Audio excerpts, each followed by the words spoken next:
அன்பு நண்பர்களே, இன்னைக்கு அன்னை சமையல்ல பார்க்க போறது இட்லி தோசைக்கு சூப்பரான சைட் டிஷ் வெங்காய பூண்டு சட்னி. வாங்க எப்படி செய்யறதுன்னு பார்க்கலாம். கடாயில தேவையான அளவு எண்ணெய், 8 பல் பூண்டு,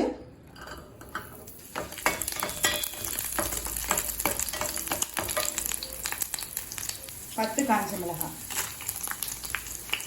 ஸ்லோலே வச்சு மிளகாய் கலர் மாறாத மாதிரி வறுத்துக்கோங்க.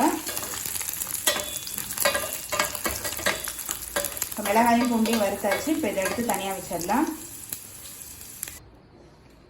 இப்போ அடுத்தது 2 வெங்காயத்தை சேர்த்துக்கலாம்.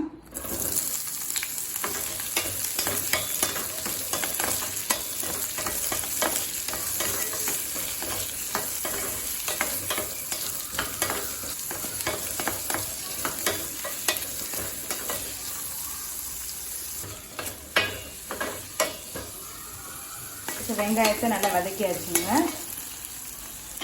தேவையான அளவு புளி,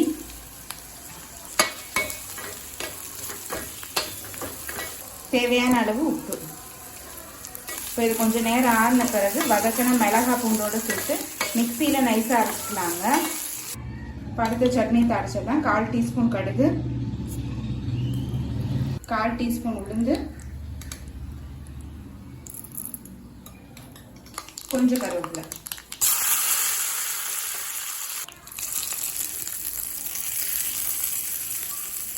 இப்போ வெங்காய பூண்டு சட்னி ரெடி ஆயிடுச்சு. சர்வ் பண்ணிடலாம்.